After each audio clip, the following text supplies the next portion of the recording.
Well, if I could eat ramen for every day, I could survive for a while. But knowing the way that we eat, man, we eat out every day, like at LA, because all the LA food is so good, dude. Yeah. And it's not good because we're living next to good food, so it's like, oh, you just God. go out all the time. Yeah. All right, everybody, welcome to Hot Couch Potato. My name is Brent, aka Boo Wop. I'm here with my man Rick, aka Bag Fries 88. What's going on, man? Good. How about you, man? I'm chilling. I'm good. It's a little bit different today. You know, we're recording this on a Sunday morning. We usually do this on Friday nights, but Rick had a big week, man. We'll go into why a little bit later, but let's just get the formalities out the way. What have you been playing this week, man? I've been pretty glued and addicted to Final Fantasy 14 for the previous episodes. It's just me trying to play catch up with the story, and I know everybody else is pretty far ahead, but I like the feeling that I can go at my own pace. I remember the times when we would always feel rushed to get to the highest level, to get the best gear. And that's how it was originally when we very first started playing the game. You know, you got to be 50, you got to get the highest gear, you got to glamour it. And it was always a race. But then now that I feel that everybody has settled down, everybody's doing their own thing. At least amongst our friends that I know of. You know, like someone's leveling up your fisherman, I'm leveling up my miner, you're leveling up black mage, and you're probably going to be leveling up samurai, I'm guessing. Yeah, definitely. I think, they did a good job. I don't know if it's just with this expansion or just because we are chilling back a little bit more. They did a good job of giving you the ability to play with your friends, no matter where they're at, their progression through the story or whatever. I mean, if you're under leveled, then that sucks. But if you want to help someone out with an early level dungeon or early level trial, that's no problem at all, you know? Yeah. And then, like, I like how one of our buddies, Eric, he was black mage, but he wanted to get into red mage, and then he was thinking that he was going to have to do a lot of quests and everything, but it turns out, you know, you just unlock the quest and boom, you're 50 with already high enough gear to progress with us. Stuff. Yeah, that's kind of crazy too. You literally talk to two people and have one fight, and you're a red mage. It's kind of crazy. That's a good transition as a black mage who played a little bit of red mage. It's a good transition for him, man. I think he'll do good. It sucks because early levels, the red mage destroys black mage at DPS, man. It's horrible. Does it? Yeah, dude. I'm still here trying to cast. I'm still here hanging out trying to cast fire, and the enemy's dead already because black mage has his melee attacks and all that, and dual cast right off the jump. It's embarrassing, dude. Whoa, shit. Yeah, it looks pretty flashy too with all the animation. I always see that like Z Zoro sign or whatnot. I'm like, oh wow. And it's, you know, when I'm playing with you guys too, on a side note, you guys do so much damage. It's like, I remember where even though we were level synced, it would take a while for us to kill the boss or the enemies. But I remember when we were playing Amdapor, blah, blah, blah, blah, blah. Anyways, yeah, that dungeon. And you know that wall? That giant wall that like pushes people off the edge? Oh, yeah. Yeah, like I remember most of the time we would struggle because it was a DPS check. You had to kill the wall before you reached the end. And it barely reached halfway, and you guys, like, knocked it out. I was like, holy shit, dude. You guys are so powerful. Yeah, it's crazy now. I don't know what it is. Maybe we're over-geared or something, too. But, yeah, no, watch. When you get to the higher level stuff, once you get to 60, and I play with you, man, because I'm level 60 right now on my black mage, the rotations are crazy now because I have to do Fire 4. But at the same time, Fire 4 doesn't refresh this meter that makes fire attacks stronger, so I have to time it perfectly to throw a fire in between all my fire fours. It's kind of weird to explain, but I get it. The combos are a lot more active now. Like I just sit here and press Blizzard 3, Fire 3, let's just throw some fires in there. Oh, no more MP, let's throw that Blizzard out again, and that would be my combo. but now I have to manage I think it's called Astral Fire. I have to replenish that after so many times, dude. And it's crazy, man. It's super fun now. And I do like 10K with each hit. It's kind of wild, man. Jeez, So that's yeah, if you crazy. think it's crazy now, watch. When you get to level 60 and we start doing that stuff, it's going to be wild. I can't wait, actually. Yeah, Um, I'm like setting up my bars for the extra attacks and defense buffs that I'll be getting. mhm.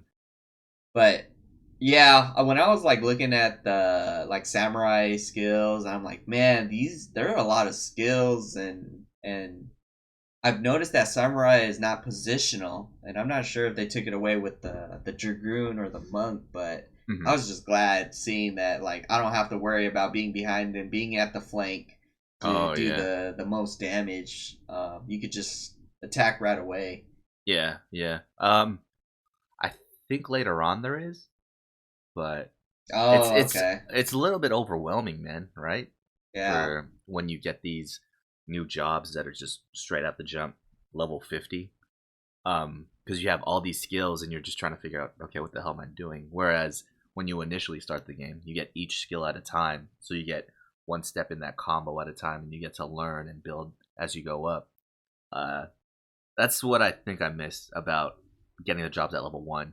I mean, it's cool I get to do this end game content already, but shit, I have to learn all these combos on my own. I don't have this story or the level progression to just hold my hand through it, right?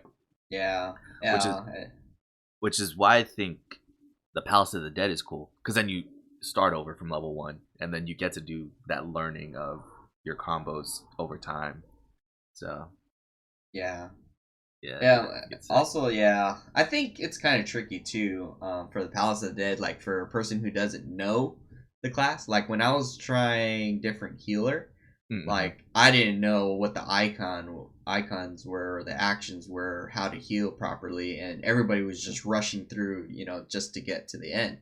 Yeah, But with playing with you guys, I can slow down, learn the skills, learn the combos, and that's what makes it really great to play, with friends at least, from exactly, what I see. exactly. Yeah.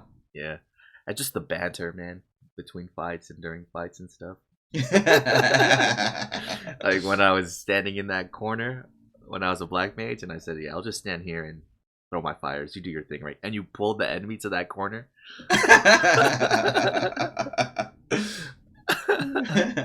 But Yeah, I yeah, was like, uh-uh. make me freaking work during this fight, man. That's messed up, dude.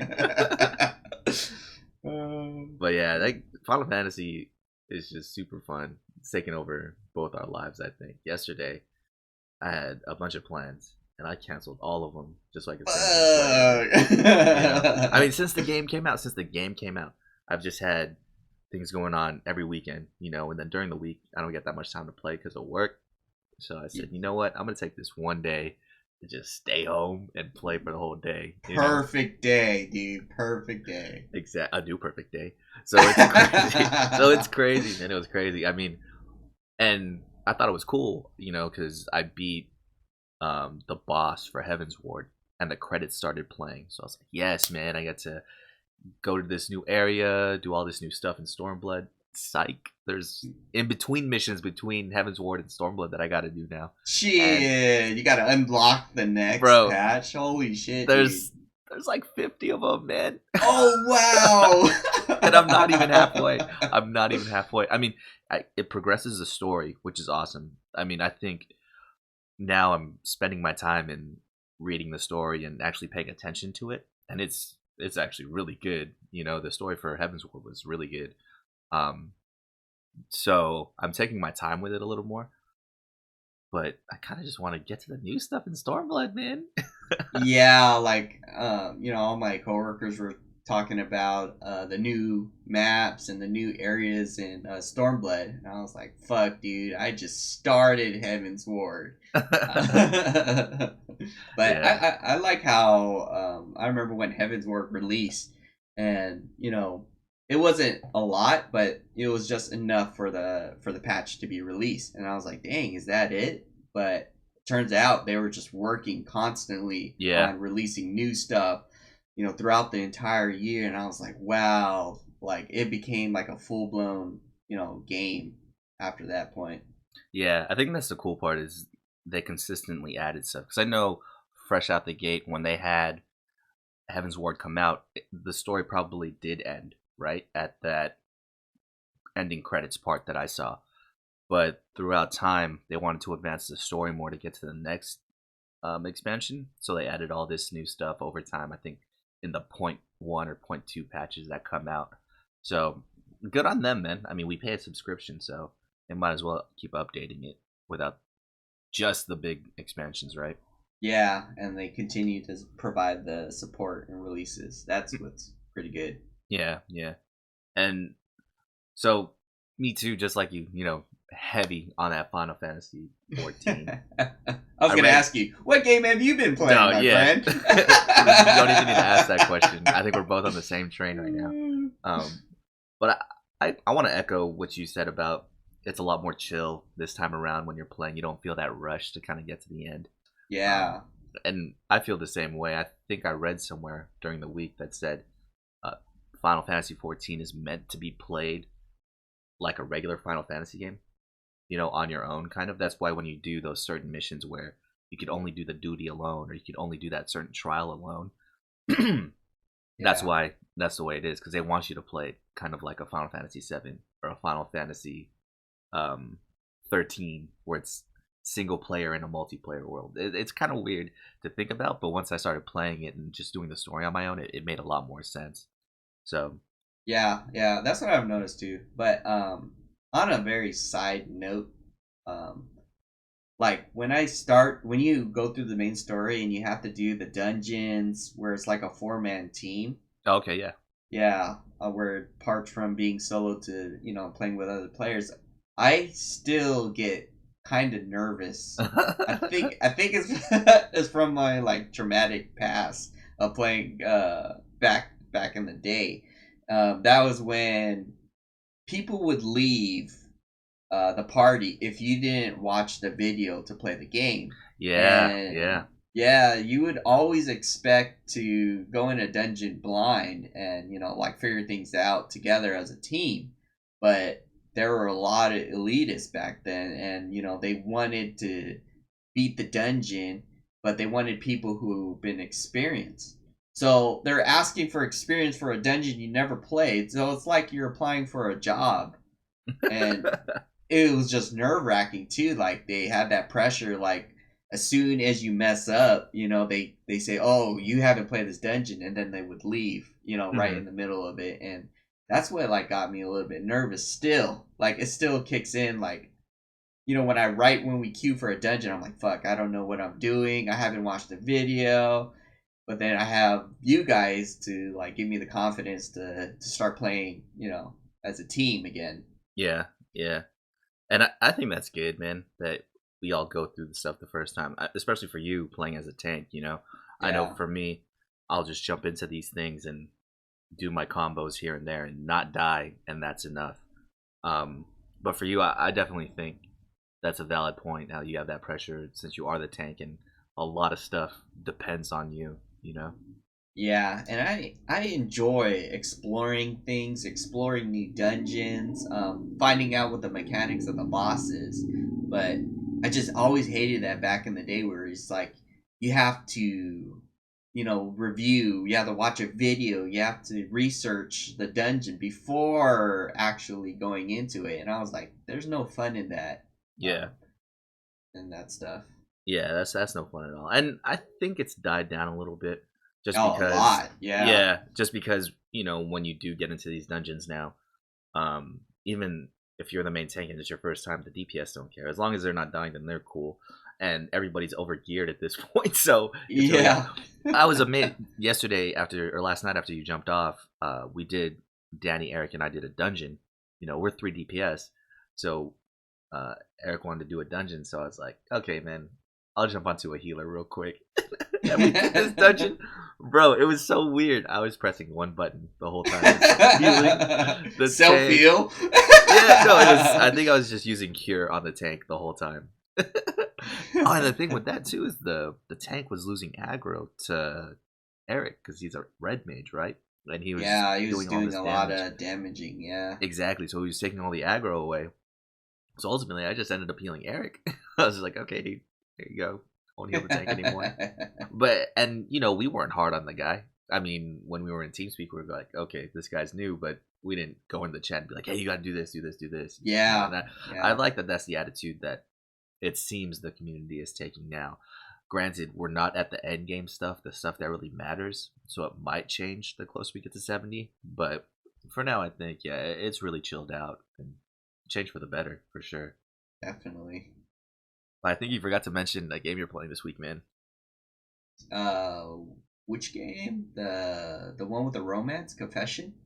Exactly, dude. I just thought of it like right now. I Holy was shit! waiting. I gotta play that game. I was waiting for you to explain your experience with that, man.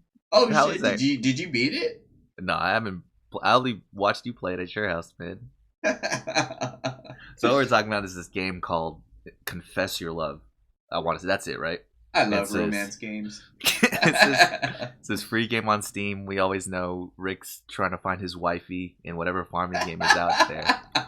This one, it's just a challenge to even talk to your wifey. I think the whole premise of the game is you're in class, it's after school or something. You're in the classroom with this girl and you want to finally confess your love, right? The opening prologue is the guy saying, today's the day. I got to confess my love to this girl no matter what, right? Yeah. And that's the whole game is you're in this classroom and you talk to her and try to pick up stuff and impress her enough so you can go out with her or so that you can confess your love and she'll be like, cool, I love you too. Shit is just not that easy though, man. Yeah, it's not that there's no directions, you have no idea what you have to do. You just find a bunch of objects inside the classroom and you don't know what the trigger is for the next scene, but it turns out like every failure you learn and it carries over to the next area. And I made the mistake when I first started playing. I just went straight to her and I confessed my love to her, thinking that was the end of the game. Uh-huh. But it turns out you got to do a bunch of other steps in order to trigger different scenes, different reactions, different chats. But yeah, I think we got pretty far talking to this random chick who is kind of like a cock blocker. Oh yeah, because after your first failure, when you first start, it's only the guy and the girl that are in the class, and then when you start up again after your first failure, there's another chick in the class, and Yeah. I want to say the goal once she's in there is to get her out because you're too embarrassed to say I love you in front of her or something like that, because that's the only option is to get her to leave, but she'll never leave. Yeah. And then when she leaves with her because she know that you're gonna try to confess to that girl, so it's fucking hard to get her to leave. Yeah, man. To be honest, I don't even know if there's a way you can win that game. You probably have to have the most perfect combination of things happen, you know? Yeah. What if she's a tsundere? Like she's actually in love with you. That's why she's getting in your way to prevent you from confessing.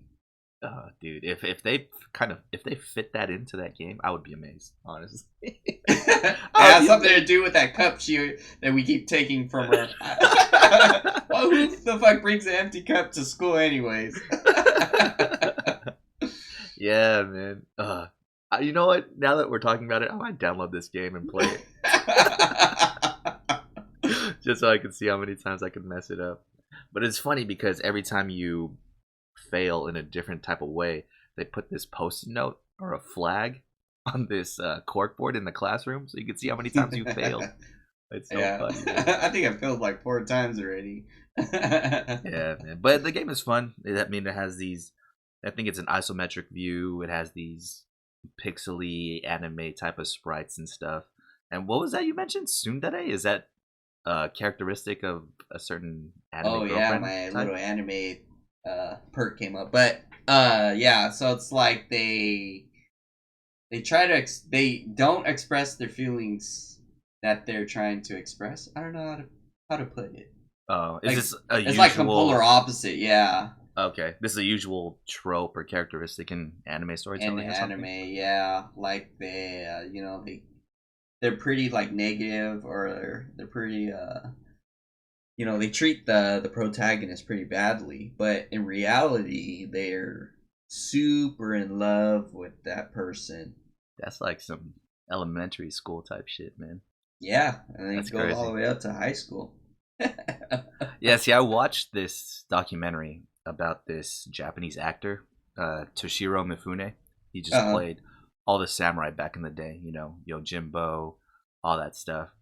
And there was this director who was explaining love for Japanese film, and I think it carries over into anime as well. Is just that love in a Japanese story is always going to be awkward. You know, the guy has to be strong but not boisterous, and the girl has to show interest in the guy but not be too loose with her feelings. Everybody's just so reserved that it's so awkward. And he said a successful Japanese love story is awkward. What? Yeah, and I it's cannot strive around awkwardness, man.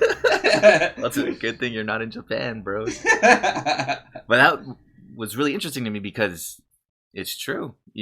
I mean, you explaining this characteristic right now just reminded me that of so much. So it's There's kind of that other crazy. one, like Yandere, which is like extreme, insane love for for their spouse or partner or whatnot.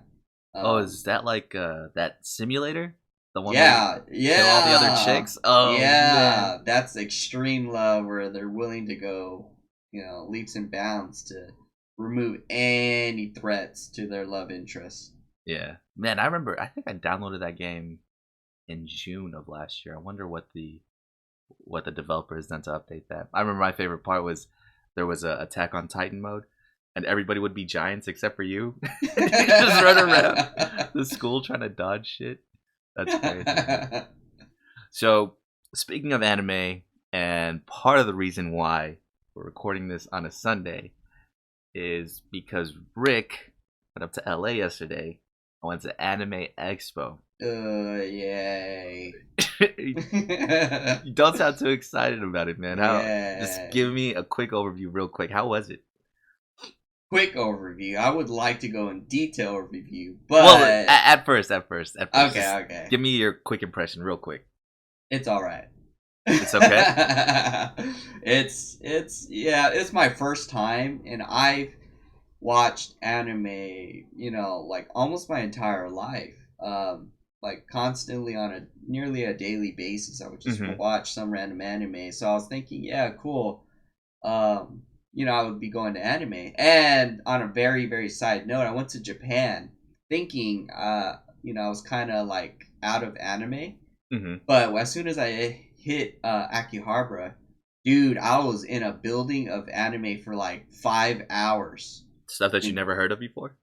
well, I was just yeah, like all the stuff I didn't know, but I was just shopping around for all different types of anime.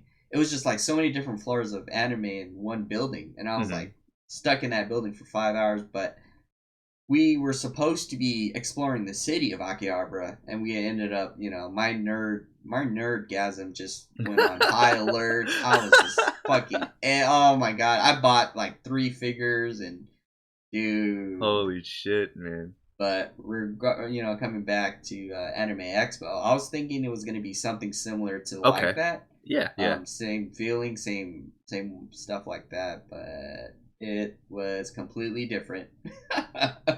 So I know a big story of Anime Expo was the lines and how it took people forever to get in.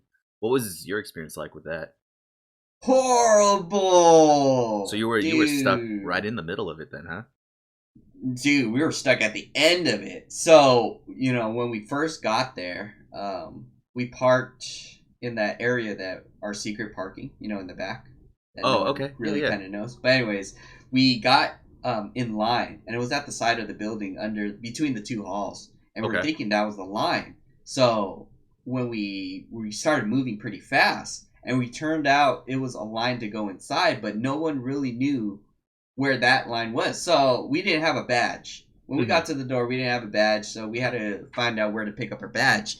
And then we discovered there was a huge line to get in with for people who had the badge, but they didn't know about that line. So we got stuck in a second line, thinking that that was the line to get the badge, but it turns out it was just people confused. They didn't know what they were lining up for, badge or not badge. They didn't know. Even the staff didn't even know what the lines were for. What the fuck? Are you Yeah, serious? yeah. We asked him. He was like, "Oh yeah, it's just this line to just get in." And we're like, "What the fuck? You know, like, where's the badge pickup?" And he's like, yeah, I don't know." So we're like, me and Eric were like, "Oh yeah, I went with Eric, by the way, to Anime Expo." The Wait, one what time did you guys get there? You got there around 10?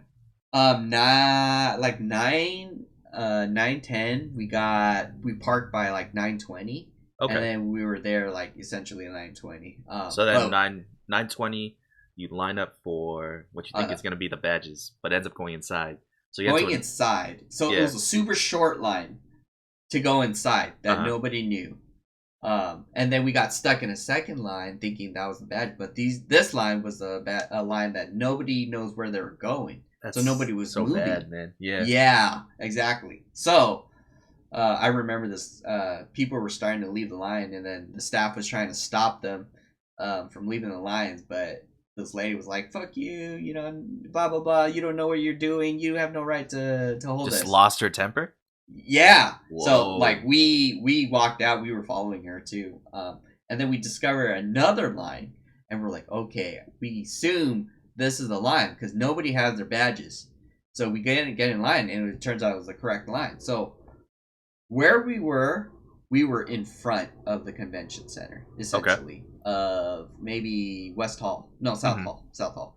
Um, and we're like, okay, this line will probably just, go at the edge of the building and, go inside. No, dude, this line goes from in front of the convention center, goes all the way at the edge of past the parking structure, makes a right, so you're pretty much far away from the convention center at this point.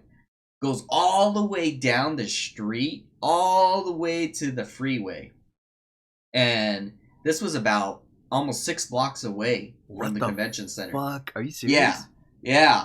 And so think of we're in front of the convention center, so we went, we were in line for like, almost the entire day.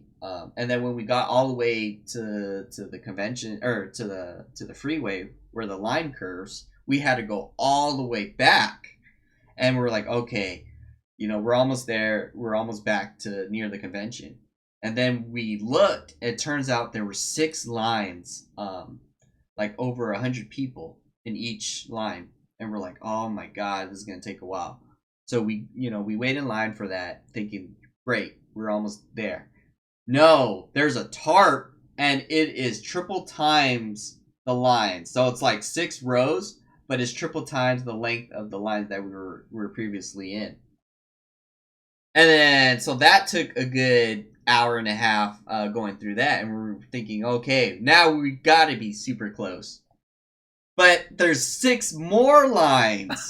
And these are just zigzagging, right? Like you go Yeah, in and you zigzag. zigzagging. Oh my god. So we, after a while, we managed to get our badge, and we get inside. We're like, finally, fucking finally, we're almost done, dude. I was so close to just going home. Like I was So giving up, when you after you got your badge, did you have to get into another line to go inside, or were you just able to walk bro. in?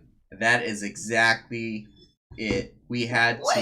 We got directed. What? We're like, okay, cool. We got our badge and everything. We're like, finally fucking in. I was so close to going home too. And there's like, it's roped off, and it's roped off to a door. We're like, what the fuck? Like, why is it going to the door? You have to go outside to get back in the line to Wait, go wait, inside. wait, wait, wait. So you're telling me you get in this line to go pick up your badge. The badge pickup is inside the convention center. Yep. Once you pick up your badge, you have to go back outside to go back in. Yeah, exactly What? that, dude. Everybody was so fucking pissed coming out. You know, it's like, why would you be in a line for so long, and why can't you just let people in as soon as they pick up their badge? Did you You have know, to? do a little security check before Yeah. we enter the building. That way, you know, it's more efficient. But nah, we have to go outside and then get back into a line Did you have and to go scan through your back check. card or something, or your badge, or you just had to No, show your no badge? scanning at So, all. so the only thing you had to go back outside for was a security check. Yeah, there's the bag check. What? Yeah, and she didn't even look inside my bag, Uh huh. and I was like, "Oh my god!" I just wasted the entire day. Me and Eric were there for a good 4.5 hours in line. No way, dude. So Yeah, you got inside around 2? yeah, like 1:40. Oh Yeah, my god, bro. yeah. We were so done at that point. Our feet were killing us. You know, Comic Con, you get your badge somewhere else, or you get well now this year you get it mailed to you, but it'll only take maybe 30 minutes to get inside. All you Yeah. have to do is just find the right door and you go in. Anime Expo, fuck no, dude. There's only like two or three doors open for the entire public to get in. And I was like, Comic Con is triple times the amount of people that Uh attend, huh. and Anime Expo is like a third of that. So why can't they be as efficient as Comic Con? But as soon as we got in, we were fucking exhausted. No, our feet were killing us. I'm old man already. I was tired. I wanted to go home. I was looking forward to curry. But yeah, so we were, I had that feeling of excitement and all that. But when I went, as we were going through each booth, I was like starting to notice that we were seeing the same things. So there's a couple of times I was so confused. I got lost thinking I was in that same aisle that I Uh was huh. previously before, and it turns out it's just the same booth, but it's like two lanes down. So it's so confusing because everything is almost the same thing. They're kind of selling the same shit.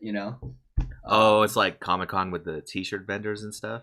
yeah, yeah, exactly. And it's I enjoy anime so much, but it was just that line killed my day. I feel you. So if the line wasn't there, then Anime Expo would have been way better.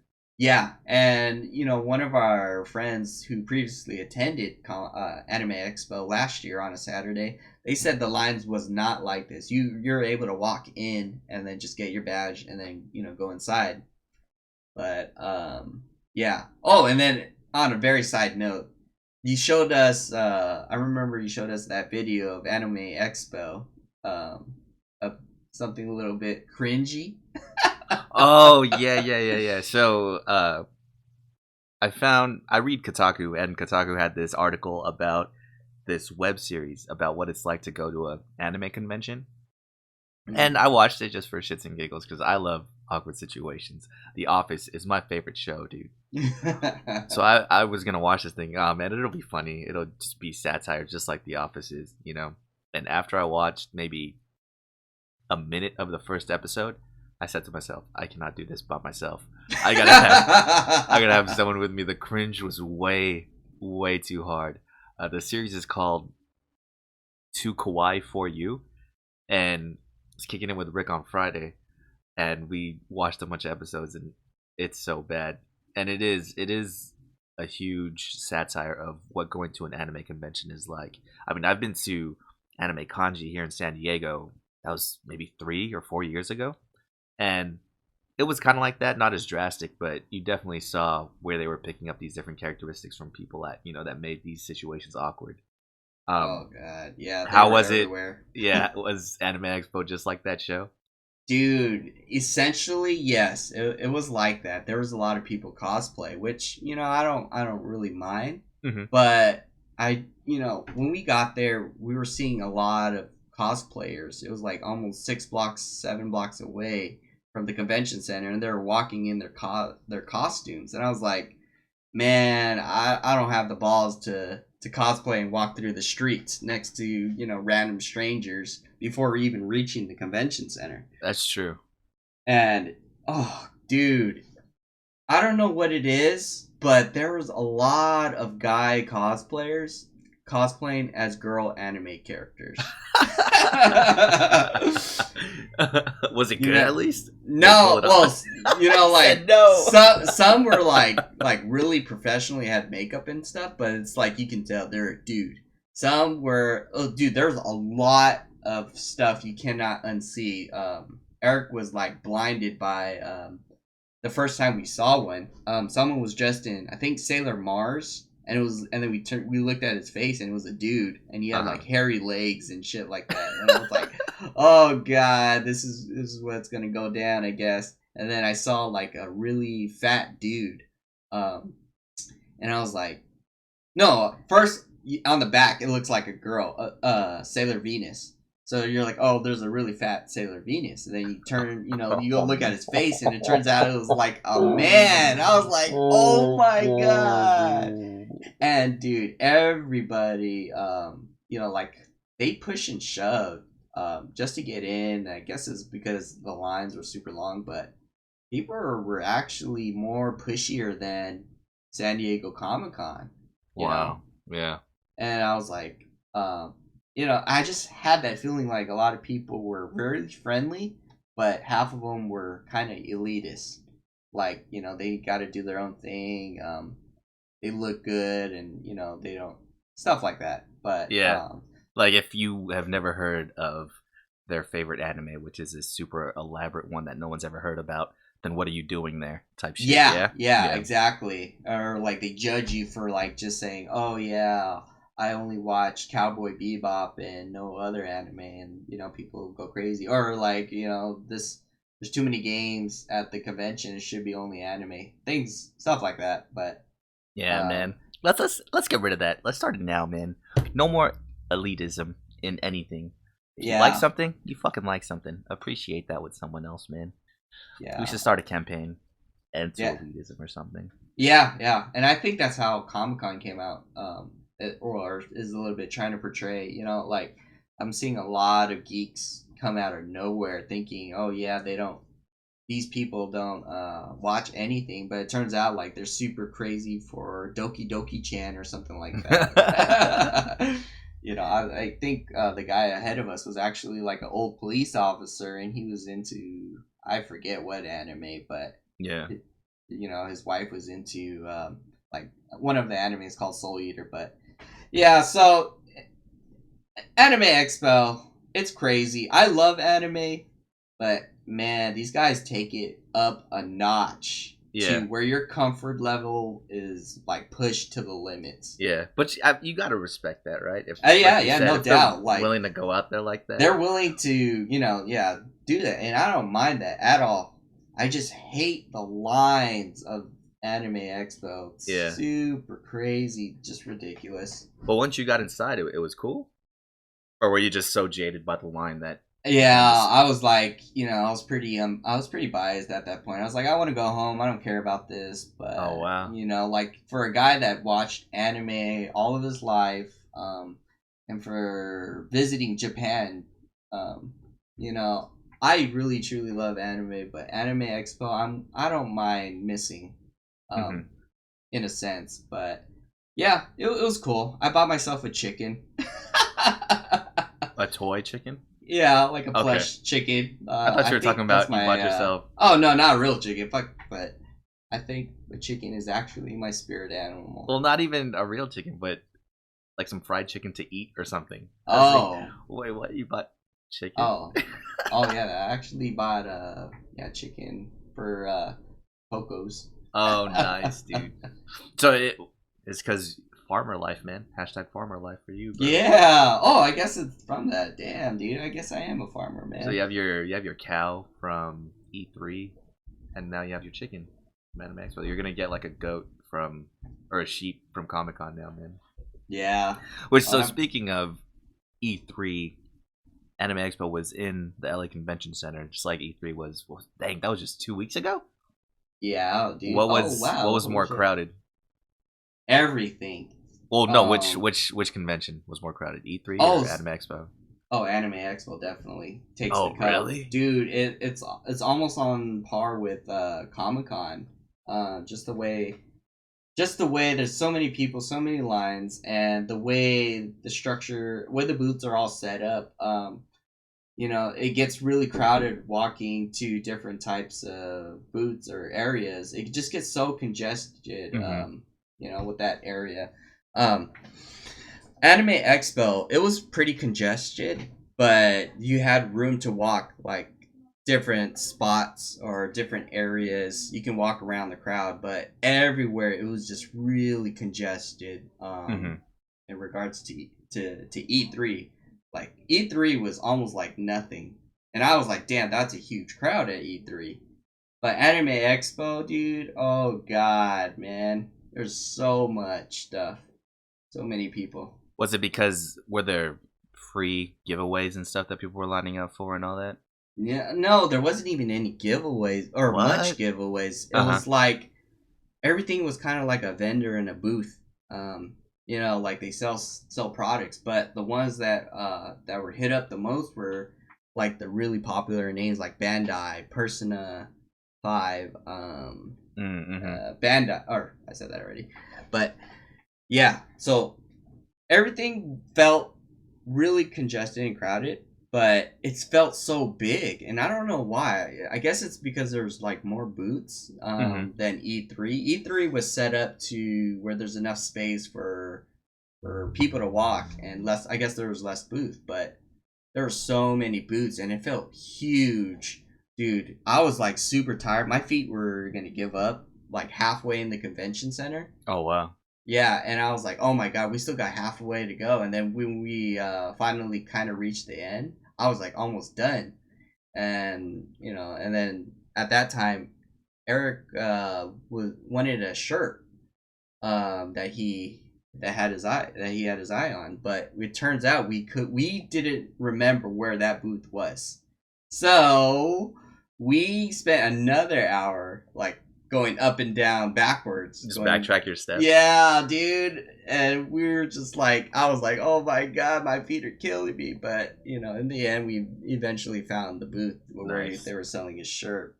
um, and as soon as we were done, I was like, oh yes, we are done.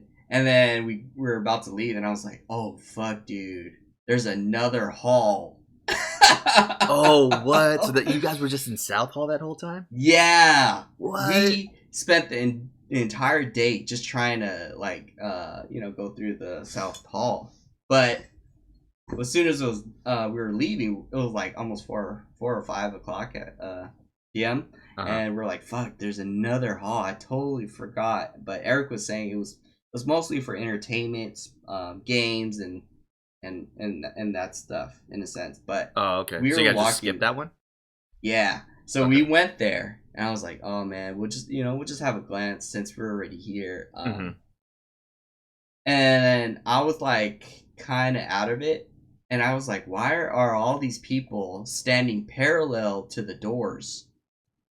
It was another fucking line, To get dude. inside? Yeah. I don't What? know whether they're doing bag check, even though we were already in the building, Uh but huh. oh my god, the line was huge just to get into that hall. Uh And huh. I was like, ridiculous. This is completely. I was fed up at that point. I was like, no, I am done. But Damn, dude.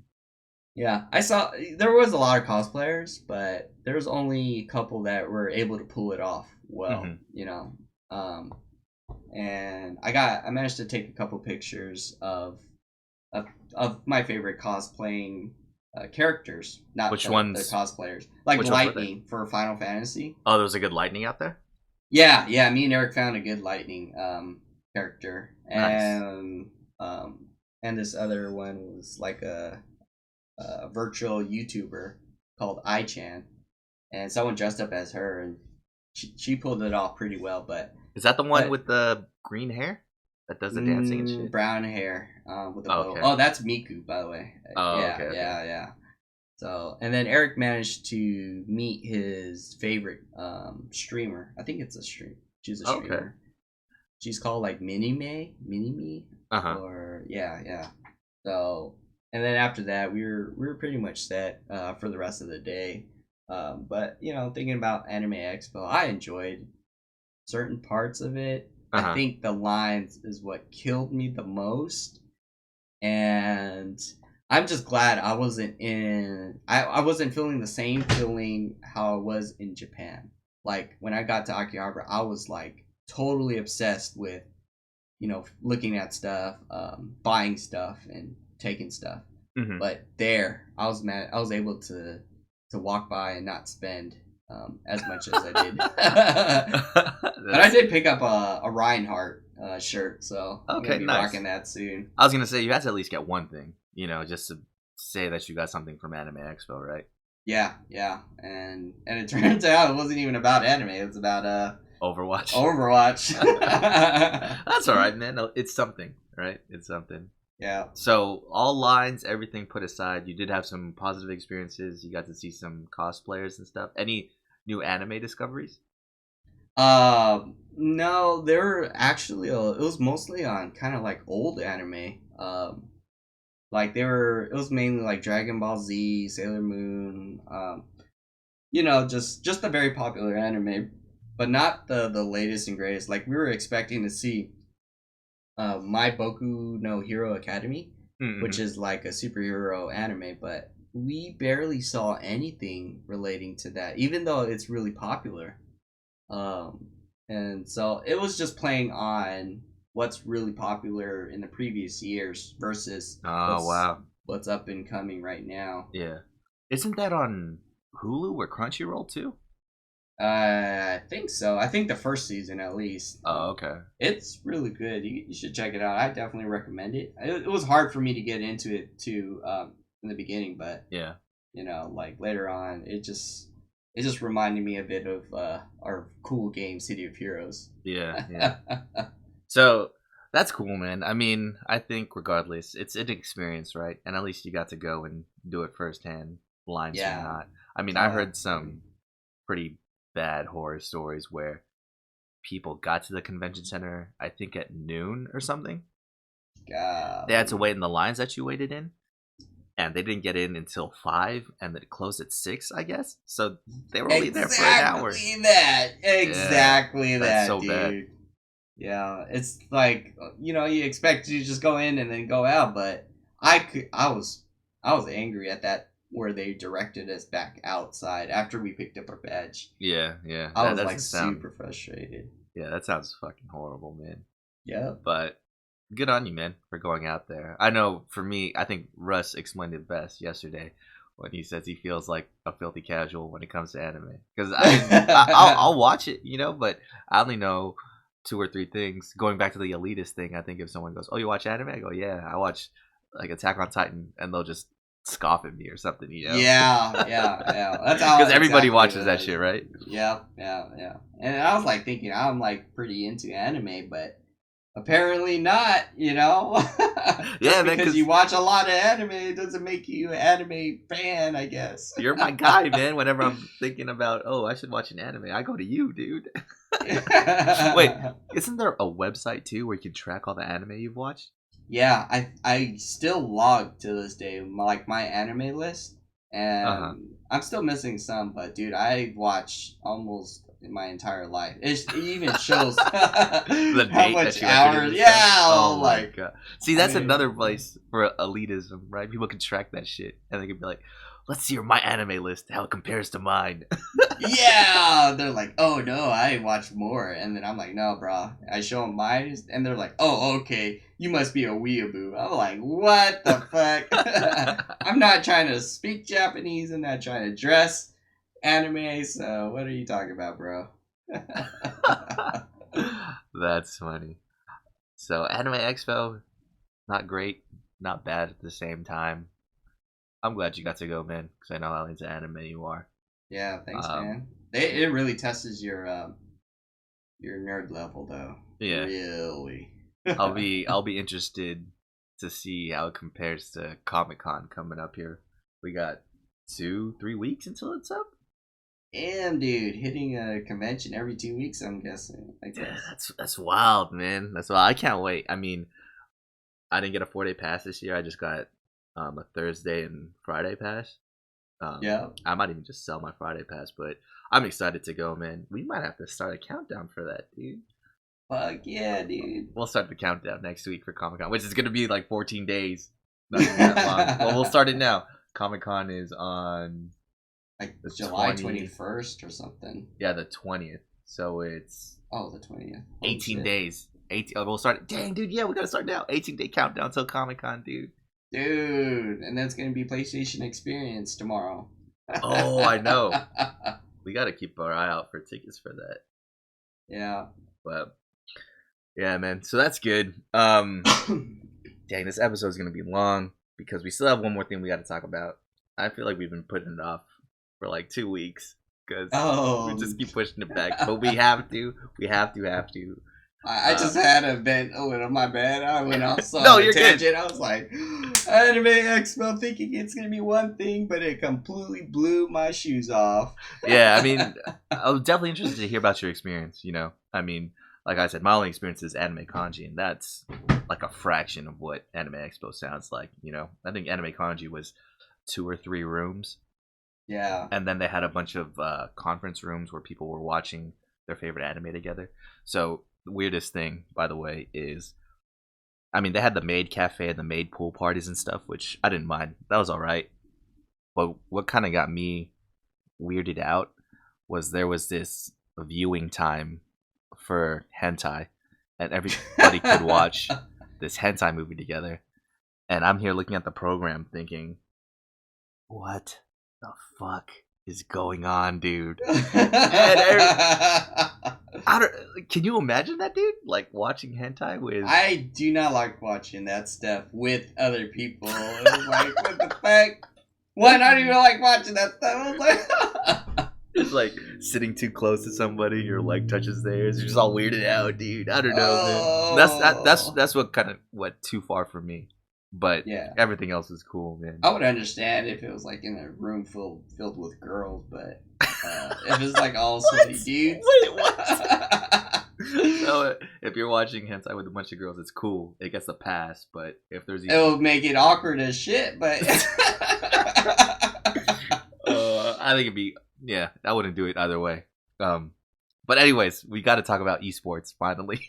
We're supposed to talk about this shit 2 weeks ago. Main reason I wanted to is because Evo's coming up, and that's one of the biggest fighting game tournaments out there. It's gonna be in Las Vegas, as it always is. It's crazy to me that's in Las Vegas. Actually, you got all those people gaming it up in the middle of Caesar's Palace or Mandalay Bay, wherever it's at. It's kind of wild. So first question for you, man: have you ever watched? Do you watch esports at all, or keep up with anything like that? Absolutely not. But I've seen a couple of streams or videos of previous esports stuff. Like, for example, I guess StarCraft, where they have like major league tournaments in. Oh, okay, yeah. In Korea, and they're like showing how fancy these guys compete with each other, and it's really cool and really interesting. But then there's times when I kind of get like lose interest because it's like you're just watching somebody else play the game, and you want to play the game, but I don't know. I guess it tickles their other people's fancy a lot, but not for me. I want to be able to play the game, and it's like you kind of see the same things over and over and over. Sometimes you even see the same strategies of the game over and over and over. Like, for example, like you see how the Protoss and Terran and the Zerg build their bases, and they're like nearly building the same way as the other pro players. It's just who builds the fastest and who remembers how to do certain things. But yeah, it's pretty interesting. Yeah, I think I'm with you. Whereas if you watch so much of it, you just say to yourself, "Oh, I'm not gonna watch this anymore. I'm just gonna go play." Right? Yeah. I think it's hard to translate the skill that goes into playing any of these games professionally. You watch football or basketball, you'll see someone run 100 yards in 15 seconds, shoving off tackles and shit, and you think to yourself, yeah, that guy's strong. I can't do that, right? Or you Yep. see someone run down the court in less than 5 seconds and dunk, and you say to yourself, "Dang, dude, that guy's quick and he can jump that high, weighing 250 pounds. That guy's crazy, you know." Yep. But you see a guy pull off a Zerg rush in 30 seconds, and you go, "Okay, cool." You know, it doesn't really translate what these guys are doing, and I don't know how that can change. Um, I think you and I are maybe even a step ahead of it, where we can recognize the different strategies that are being pulled off in StarCraft. You know, we see this guy building certain buildings, and we know what kind of units he's going to use to attack, right? Yeah. But I don't know if the normal person who's just passing by a TV watching that can tell. You know, Yeah, they all so see the same thing. yeah, so I think that's what the biggest wall is translating that skill into something tangible that everybody could reach for, you know. Because right now I think it's just the personalities, man. The people that play and their personalities are what's carrying esports right now. If you Yeah. watch, especially for example with Street Fighter, all the pros out there just talk shit to each other. They have this thing called popping off, where when they win, they just start yelling at the other dude and celebrating all boisterously and shit, man. Oh, really? I Yeah, would just play the game just to do that. it's it's kind of wild, man. It's kind of wild. I think in this one tournament, someone stole. They first of all they play inside of a boxing ring, and they walk down to the boxing ring to play the match. Like the TVs and the consoles are set up in the middle of that boxing ring. And then Wow, what the on heck? one guy, I think his K Brad is his name. He walked in and stole cold stunnered a couple people before he played the game. So I I think would be so pissed, dude. dude, it's amazing to watch though. You know, just the personalities that these guys have and carrying it over and stuff into the game. If you're walking by that TV and you see someone, this regular looking dude stone cold stunner somebody, then play a video game, you're gonna watch, right? Yeah, and some of these personalities are pretty cringy. I That's remember, like, these guys were being introduced. They were like walking out and then they were doing like poses. Each one of them were doing different yeah, poses. that's that Korean Overwatch shit. I know what you're talking about, man. Yeah, and like one did like a heart, and I was like, "Oh my god, dude!" Was that the video where they put like rap music to it too?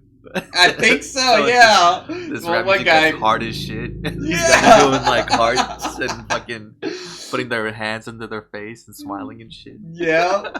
One shooting a finger gun and like winking.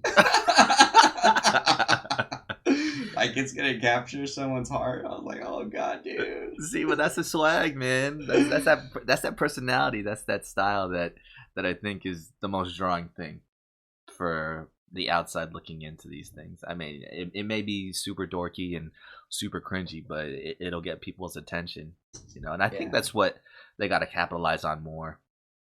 I don't know if it's gonna seem too fake like WWE, but I think it's entertaining, man.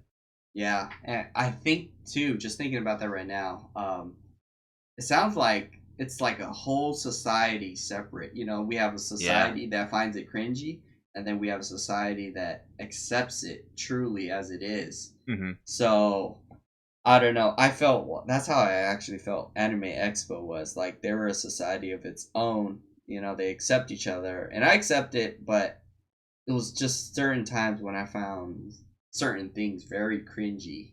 Uh, you know, of their due to the like their personality or the way they say something like boo wap kun arigato gozaimasu.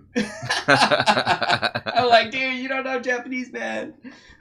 Yeah, that's wild. I mean, yeah, I think I see the same thing where you and we can identify ourselves as gamers. You know, we play video games, but it's a Yeah, whole different breed once you get into that competitive aspect of it, right? yeah. So I definitely feel what you're saying. Um, Now, all that being said, do you think that esports will grow into something bigger where it is recognized like the NBA or the NFL? Or do you think it'll just be Mm, something on late night like poker? I think it's gonna be like something like poker. I thought they already made League of Legends like a esport or something with the Olympics. Oh, I don't know Um, about that. I know. See, I don't even know if it's League of Legends, but I know you can get a college scholarship now for esports. It might be Counter Strike or something, but yeah, you can go to college for free playing video games, man. So it's getting wild.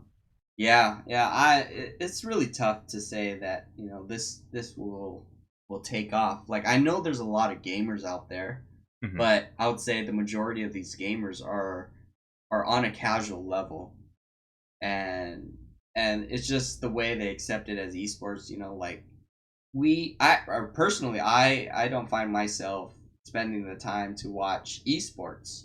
I Hmm. just find my time actually going out to play the games, going out to do different things. But it's so the audience is super targeted, um, and plus you have to have a lot of people are that are fans of the game itself. So League of Legends and Overwatch, those I can see that esports would grow alongside them. But other different games, I think they would just see it as something a little bit less, and it'll be a more local tournament, a local thing, and stuff like that. But gaming in general, maybe, yeah, maybe. Yeah, I think I'm with you. Right now, it's pretty niche, the people that are fans. But you got to think too. Eventually, the people that are fans now that are going to these things, they're gonna grow up. They're gonna have kids, and they're gonna tell their kids about the time they watched one of these tournaments live, and it'll inspire them. So I think we're maybe a generation or two out from esports being a big thing. They just got to do it right. You know. Uh, Yeah. I don't know if you really keep up with what's going on with the Overwatch competitive league, but they want to make it so it is like a professional sport where each city has a team, and there will be a season where people, I don't know if they're going to travel or just play online against each other. Uh, Um, the crazy thing about that is to get into the league, you got to, buy your way in, right? yeah. And the buy in is something ridiculous, like $10 million. So people are jumping out because they think that's too expensive for something that's barely starting. Why are you going to invest so much into it right off the jump? And I think Yeah. what's pushing that price up is actual NFL team owners. For example, the Patriots, Robert Kraft, he actually bought an an Overwatch team, right? And he's trying to put them in there. He What? has he has all the money in the world to throw into his team, right? The regular teams, C9, TSM, as big as they are, they're not going to have that kind of Robert Kraft money, you know? Yeah, exactly. And So yeah.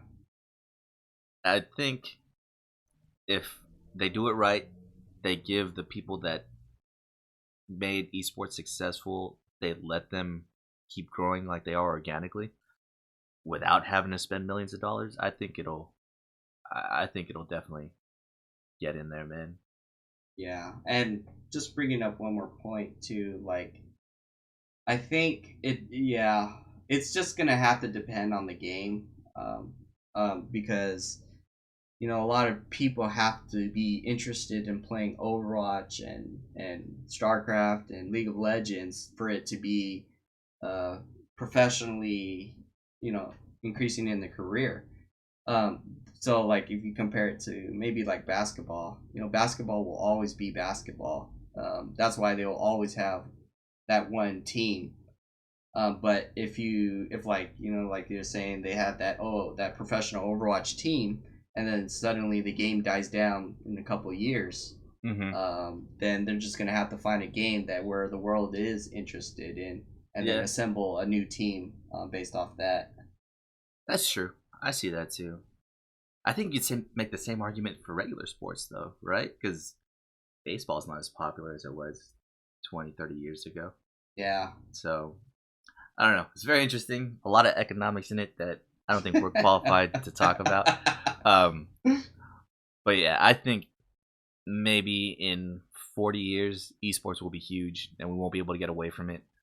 I'm not sure if Evo is going to be on ESPN again this year. I know last year it was like the Street Fighter 5, the top 8 was on ESPN and that was crazy, man. Yo. It was weird watching these guys that you just watch on Twitch or see on Twitter or something, and they're on TV, national TV. It's kind of wild. Um, Yeah. Yeah. the one that confuses me even more, I think, just because I'm not familiar with it, I've never played it, but MOBAs, League of Legends and Dota, I've never played any one of those, so I don't get the hype, dude.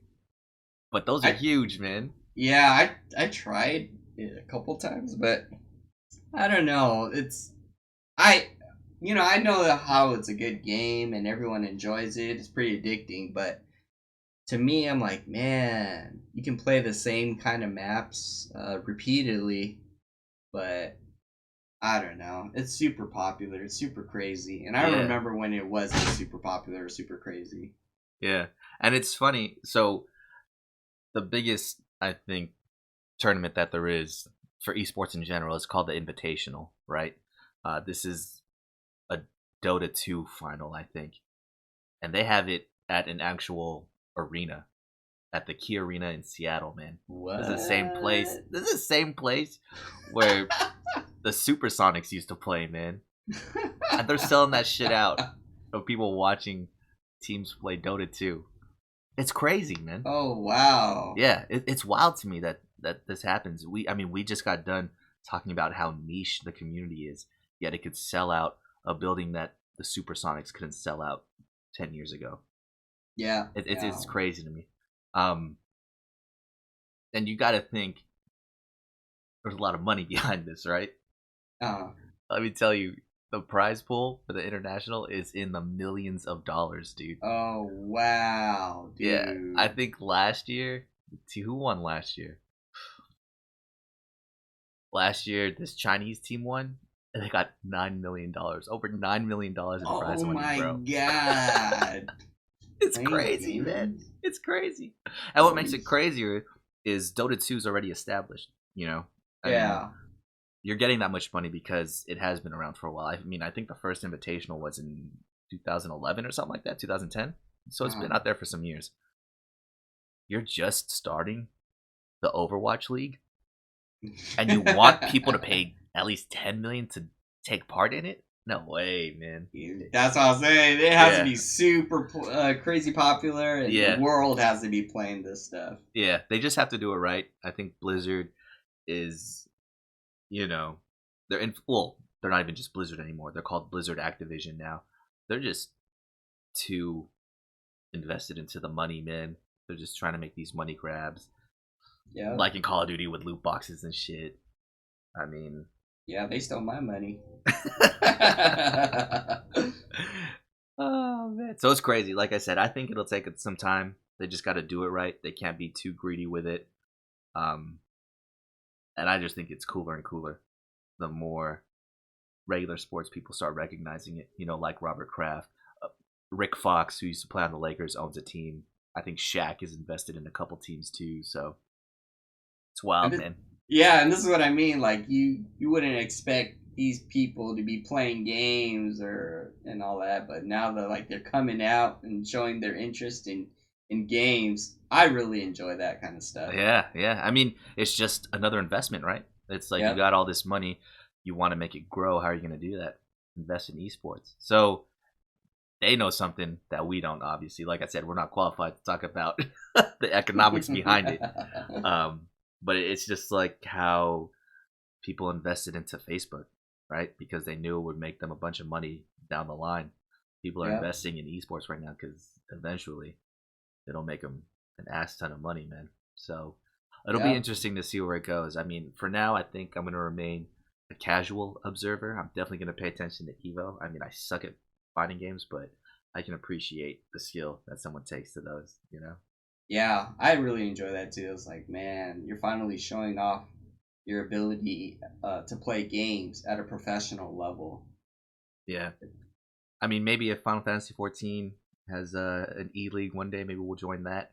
I think we just got done talking about how easy the PvP is in that game. So it'll be interesting, man. It'll be Yep. interesting. So yeah, that's it for us, man. We finally got to talk about esports after teasing it for a couple weeks. So we'll I be know I back. went on my full rant. So we'll be back next week. Are you gonna be able to podcast next week, man? Yeah, I should be able to. Okay, cool. So we'll be back next week. Something I want to talk about is our backlogs. I know we've mentioned them a couple times before on the show, how bad it is and how it's just getting worse and worse, especially with the Steam summer sales, new Oh games coming god. out in 2017. We've had games that we've been meaning to play for years and just not have gotten around to it. Yeah.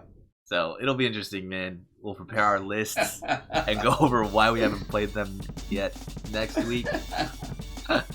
In the meantime, Rick, let's get some words of wisdom. If you're gonna go pee and fart at the same time, then it's not a fart at all. All right, guys. See you next week. Peace. Have a good 4th of July. Later.